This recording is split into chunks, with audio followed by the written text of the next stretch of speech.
Salve, rapaziada! Como vocês estão? Na oficina do Projeto Canário de hoje, iremos conversar um pouquinho sobre saúde, esporte e liderança estratégica. Descobrir como esses três temas se relacionam entre si. E aí, bora lá? E nada mais justo falarmos em futebol quando o assunto é esporte aqui no Brasil, não é mesmo? Tendo isso em vista, a gente trouxe uma música que já é antigueira, mas se pá, vocês ainda se lembram dela. Solta aí o clipe. A É. música País do Futebol, composta pelo MC Guimê e pelo Emicida, retrata diferentes realidades que tomam possibilidade de transformação social, ou seja, a melhoria de vida através da construção de uma carreira profissional na área do esporte, como o futebol, e das artes, como a música. E isso fica muito explícito quando o Emicida diz que a música foi a ferramenta necessária para ele mostrar para o mundo a sua verdade. E ele mesmo diz que para o esporte é a mesma coisa. Além disso, o vídeo inclui cenas de um filme gravado em favelas do Rio de Janeiro e São Paulo, explora diversas realidades sociais, expõe depoimentos da molecada acerca de possibilidades de ascensão social no Brasil para quem não faz parte da classe social mais favorecida. E ainda, no fim, traz uma mensagem inspiradora para não desistirmos dos nossos sonhos. Bem bacana essa canção, né? Mas o que eu queria saber agora é: vocês acham que levam uma vida saudável? Vocês acham que vão viver até os 90 anos? Bom, afinal, o que é ser saudável? Para muitas pessoas, o simples fato de não ter alguma doença já indica vida saudável. Mas hoje em dia, a gente sabe que a vida saudável ela vai muito além da ausência de doenças. Ela está ligada diretamente ao estilo de vida que o indivíduo leva. Segundo a OMS, que é a Organização Mundial de Saúde, a saúde ela pode ser definida como bem-estar físico, mental e social. Ou seja, é uma união harmônica entre essas esferas que caracterizam o estilo de vida saudável. E dentro dessas esferas, a gente tem alguns fatores, como, por exemplo, boa alimentação, atividade física, lazer, sono regulado de qualidade, entre várias outras coisas. Mas vocês devem estar falando assim: não é tão fácil que nem você está falando levar uma vida saudável. Realmente, não é. Um exemplo é a alimentação balanceada. Para a gente conseguir uma alimentação balanceada, rica em nutrientes e com menos alimentos ultraprocessados, que são aqueles cheios de gordura, sódio, tipo o miojo que a gente gosta tanto, chocolate, os salgadinhos, demanda muito trabalho, demanda muito mais tempo, e dependendo do alimento, por exemplo, se você optar por um alimento orgânico, demanda muito mais dinheiro também. Porém, ao preferir uma alimentação assim balanceada, rica em alimentos in natura e processados, só processados, não ultraprocessados, a gente garante benefícios a curto e longo prazos, inclusive na prevenção de doenças, como, por exemplo, diabetes, hipertensão e até mesmo alguns tipos de câncer. Outro exemplo, bem simples, é a questão do sono. Muitas vezes, por conta da rotina que a gente leva, repleta de estresse, preocupações, responsabilidades e problemas, a gente às vezes não consegue ter uma boa noite de sono. E, como consequência, a gente tem uma constante sensação de cansaço e indisposição. Além disso, o sono ele é fundamental para o bom funcionamento do nosso organismo. Então, um sono de qualidade, ele reflete muito na nossa saúde física e na nossa saúde mental também, porque ele ajuda a manter o equilíbrio emocional. Resumindo, não é fácil levar uma vida saudável, ainda mais na sociedade em que a gente vive, marcada pela pressa, que a gente não tem tempo de cozinhar, de comer uma comida boa, pelo esgotamento físico e emocional, que leva a gente a ter uma má qualidade de sono, e por outros hábitos que sustentam uma vida, um modo de vida pouco saudável. Mas a ideia principal daqui é que a gente tenha consciência de como ser saudável interfere positivamente na nossa qualidade de vida, como um todo, trazendo mais disposição, mais felicidade e mais saúde. O ideal é, aos poucos, a gente se acostumando com essa ideia e ir mudando de pouquinho em pouquinho os nossos hábitos. Tentando consumir alimentos mais saudáveis, tentando praticar alguma atividade física e dar a devida importância ao nosso sono, que às vezes passa despercebido, mas tem função importantíssima para o nosso organismo. É importante pensar que todas essas atitudes, elas terão consequências no futuro e que, por menor que seja a mudança, ela vai fazer uma grande diferença. Bom, agora que a gente já viu sobre o que é ter uma vida saudável, e todo mundo sabe que a prática de atividade física é muito importante para a gente atingir isso, é uma pergunta muito legal para a gente refletir e pensar um pouco, como praticar atividade física e se divertir ao mesmo tempo? Porque muitas vezes as pessoas fazem atividades que elas não gostam ou fazem por obrigação, seja ir para academia, fazer uma musculação, ou fazer uma ginástica, praticar corrida, sair correndo na rua, eles acabam fazendo, mas não acabam tendo prazer por fazer isso, né? Então, é possível, sim, relacionar o lazer, o divertimento, com o nosso bem-estar. E, através do esporte, a gente consegue relacionar isso, né? Então, seja você jogando uma bola com seu amigo, jogando vôlei, um basquete, lutas marciais, é muito legal. Então, é possível, sim, a gente relacionar o bem-estar com o lazer, se divertindo e tornando algo mais leve para se fazer. Então, pratique esporte, porque é muito importante. Bom, gente, falando um pouquinho sobre os benefícios que a prática de atividade esportiva pode nos trazer, nós temos entre eles a melhora do humor, o aumento da concentração, reduz o estresse e a depressão, melhora a qualidade do sono e ajuda a manter um peso saudável. Bom, essas características são comprovadas cientificamente, né, esses benefícios, uma vez que, quando você pratica atividade física, o seu corpo tende a reduzir os níveis de hormônios causadores do mau humor e, ao mesmo tempo, produzir endorfinas que incentivam a produção de hormônios naturais que geram um bom humor. Além disso, também, a gente pode relacionar a prática de esporte com a autoestima, uma vez que, quando você tem um bom desempenho da sua atividade esportiva, você vê uma melhora na sua força, da sua resistência, isso implica uma melhora na sua autoimagem. Também tem outros benefícios, como a melhora da confiança, a melhoria do desempenho escolar, o ensino de valores e o estímulo à liderança.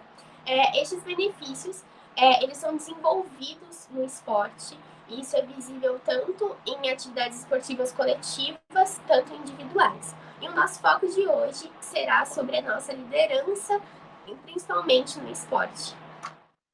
E aí, pessoal, tudo bom? Mas o que é liderança?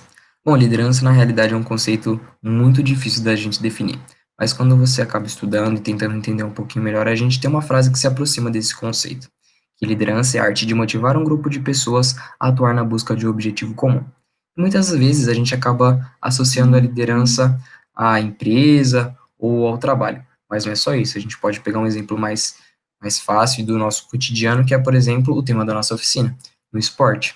A gente, quando fala, por exemplo, de um capitão do time de futebol, qual é o papel dele sendo capitão do time de futebol?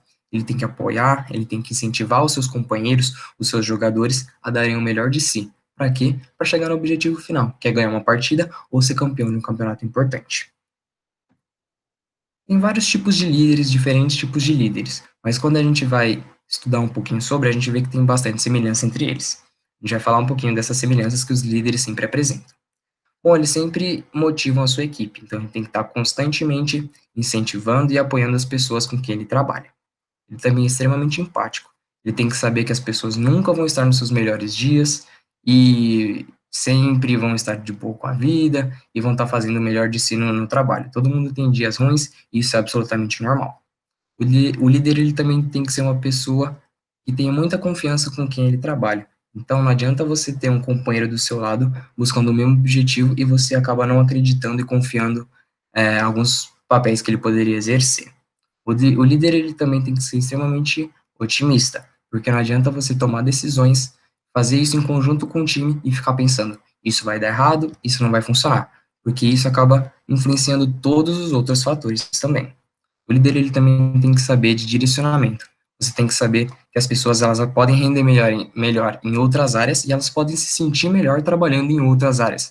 Então, o líder tem que sentir isso e direcionar as pessoas para as áreas que elas se sentem mais confortáveis e que podem entregar mais. O líder ele também tem que oferecer muito apoio às pessoas. Ele não pode simplesmente dar uma tarefa e esperar que a pessoa Depois de 2 dias, resolva a tarefa e entregue para ele. Essa pessoa pode ter dúvida, essa pessoa vai ter dúvida e vai ter dificuldade para realizar a tarefa. Então, ele tem que estar sempre apoiando a pessoa. O líder ele também tem que ser muito honesto. Ele não pode esconder as coisas das pessoas, ele não pode esconder as coisas ou mentir para o seu grupo, porque isso acaba influenciando diversos outros fatores, como a motivação, a confiança e o otimismo das pessoas com que ele trabalha. E também o líder tem que servir como inspiração e exemplo de pessoa. Oi, galerinha! Bom, aprofundando um pouco mais o conceito de liderança, é importante explicar para vocês que, para que uma pessoa seja um bom líder para os outros, ou seja, saiba liderar alguém, é importante que primeiro a pessoa seja um bom líder de si mesmo. Mas vocês podem estar se perguntando como ser um bom líder de si mesmo.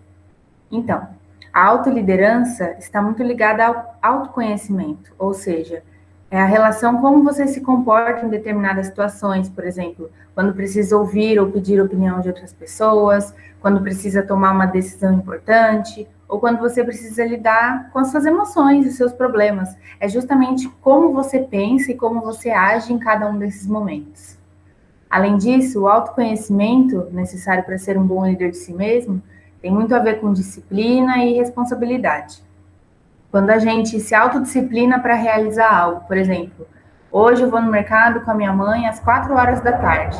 Eu me autodisciplino a estar em casa esse horário para poder realizar essa tarefa e não deixar minha mãe na mão. É isso. A disciplina está muito ligada ao compromisso. É o que eu me proponho a fazer, eu faço, mesmo que seja uma tarefa que depende exclusivamente de mim. Por exemplo, se eu fosse no mercado sozinho. E disciplina tem tudo a ver com responsabilidade, já que a partir do momento que você assume uma responsabilidade, você tem que ter disciplina para cumprir. Mas é sempre bom lembrar que, embora muitas responsabilidades não sejam escolhas nossas, a gente só tem que aceitar e cumprir essa responsabilidade. Sempre que surge uma oportunidade para assumir uma responsabilidade, assumir uma tarefa para fazer, enfim, a gente tem que pensar se a gente tem capacidade, tempo, disponibilidade e até vontade para realizar essa tarefa, assumir essa responsabilidade. Justamente para a gente não assumir algo que a gente simplesmente não consegue ou não quer fazer. Isso é o autoconhecimento. Agora sim, falando de ser um bom líder para os outros. Muitas vezes a gente imagina o papel do líder como uma autoridade que impõe ordens e deveres e age de forma grosseira. Esse tipo de líder, que aqui a gente vai chamar de chefe, mas só para diferenciar de líder. Não quer dizer que todos os chefes são assim. Mas esse tipo de líder tende a ser muito desmotivador. É aquilo que é chato, é desgastante de trabalhar com uma pessoa assim. E além de tudo, é uma forma de liderança que tende a trazer muito poucos resultados positivos para a equipe. Um bom líder é aquele que sabe sugerir ao invés de dar ordens e faz isso de forma educada, reconhece seus próprios erros perante a equipe e trata as pessoas com respeito, sempre elogiando os pontos fortes e encorajando o time todo. Bom, a ideia é tentar sempre ser um bom líder, mas é claro que não dá para ser perfeito, às vezes a gente não tem tanta experiência com liderança e acaba se perdendo. É bom ter em mente que não tem problema errar, mas para ser um bom líder, é importante saber reconhecer esses erros e se esforçar para não cometê-los de novo. Bom, iniciando aqui nosso Jornal do Canário, começando com uma notícia não muito boa, que foi a morte do Diego Maradona. Bom, sabemos que ele era considerado o deus do futebol e sua morte causada por uma insuficiência cardíaca aguda provocou uma comoção muito grande, não só dos argentinos, mas no mundo inteiro. Por ele ter sido o deus do futebol, o legado que ele deixou é muito marcante, com certeza jamais será apagado. Bom, além disso, ocorreu em outubro as eleições de Lorena, e temos aqui o quadro dos eleitos. Como prefeito, temos o Silvinho Ballerini e também os vereadores, como mostra a tabela a seguir. Bom, agora, como segunda notícia do Jornal do Canário, a gente vai falar sobre o apagão no Amapá. O Amapá enfrentou problemas com o fornecimento de energia elétrica desde o dia 3 de novembro. Quando a subestação de energia elétrica situada na capital do estado, Macapá, pegou fogo e provocou um blackout em 13 dos 16 municípios do estado. quase 90% da população foi afetada. No dia 6 de novembro, alguns protestos tomaram conta de municípios, cobrando retorno da energia e responsabilização dos culpados pelo evento. A energia ela começou a ser restabelecida no dia 7, mas em um regime de rodízio que não funcionava muito bem. Com exceção do Macapá, no dia 15 de novembro, que foi o dia das eleições, 15 dos 16 municípios do estado foram às urnas. E a empresa explicou que com a suspensão do pleito apenas na capital Macapá, foi possível realizar manobras na rede elétrica para fornecer 100% de eletricidade aos 12 municípios afetados durante as 24 horas do domingo. Um novo apagão no Amapá ocorreu na noite do dia 17 de novembro. Além da falta de energia, o estado sofreu problemas também na distribuição de água potável, de alimento e com a internet. Houve uma corrida aos postos de combustível, porque lá haviam geradores de energia. E os comerciantes, eles acabaram tendo muitos prejuízos, porque as mercadorias acabaram estragando.